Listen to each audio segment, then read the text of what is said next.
Carolina. Mr. McHenry, Vice Chairman of the committee. Thank you so much, Mr. Chairman. Thank you, Mr. Clayton. Thank you for being here. And I actually want to follow up on Mr. Foster's question about initial coin offerings. Your investigative finding from July 25th, I found encouraging. That the SEC had a finding in order to establish a rationale for initial coin offerings, or ICOs. Can you walk me through your thinking on that finding? Because I know it was a major decision for you to enter into a new space and try to regulate and point to good actors that are in the ICO space.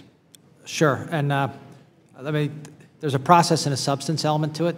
The process element was instead of starting with enforcement actions, we decided to start by level setting with this report and saying, hey, here's how to behave well, and here are some things that trouble us. So that was the intent of that, was to notify people in this space there's a way to do this right, and there are some things that trouble us. And if you do it right, we're all for it. And if you do it wrong, you're gonna have some explaining to do. That's it in a nutshell, how we went about it. And so, I've been involved in crowdfunding, and it looks to me that ICOs are an avenue that are basically trying to level set to enable the flow of capital and enable different opportunities via technology. So, what are you doing to continue to help entrepreneurs ensure that they're pursuing ICOs correctly? Well, that was part of the report, was the process. First ask yourself if it's a security. In most cases where you're funding some other, it is. And then go through whether it's crowdfunding procedures, Reg A procedures, whatever exemption works for you, go through that exemption. Or if an exemption doesn't work, you're going to have to consider registration, which is probably not a practical avenue at this moment. I think it does highlight that this area of funding smaller businesses through crowdfunding or other means, technology can really help it. It can help us do our job too. So, do you foresee the need for congressional action to ensure the secondary trading of cryptocurrencies are enabled, or do you believe you have law on your side to properly do that? The fair answer is I don't know enough about how they're going to trade yet to know if we can do it with what we have or whether we need your help. Okay, all right, but it's the first step. I mean, we're only 3 months in for the SEC's finding. So, yeah. With time, I hope we can get more data on that.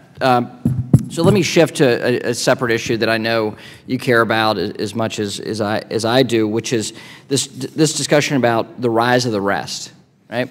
How do you help? What we do know is 80% of startup capital goes to 3 states.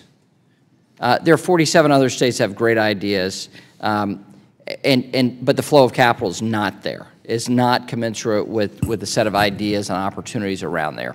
And I know this is something you care about, as we've discussed. What can we do for medium-sized and small businesses in the rest of the country? Mm-hmm. And what can we do as policymakers? What can you do at the SEC to make sure that's possible? Well, I think first recognizing that this is the landscape. I mean, I have to say I was surprised that the 3 states get the lion's share.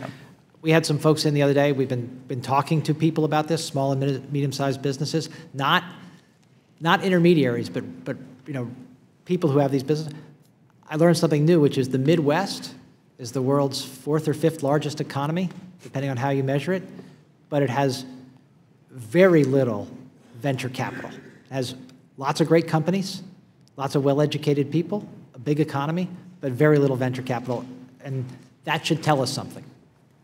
So that initial finding, now we've got to work through steps in order to enable this, right? So the surprising thing to you was a lack of capital. Yes. Well, and a lack of that type of capital, and the type of expertise in the venture market to put that capital to work? Because there must be people who have businesses that are worthy of funding. My time's expired, but I'd love to follow up with you more on those ways that we can enable policy so that the other 47 states benefit. Yield back. Time of the gentleman has expired. The chair now recognizes the gentle lady from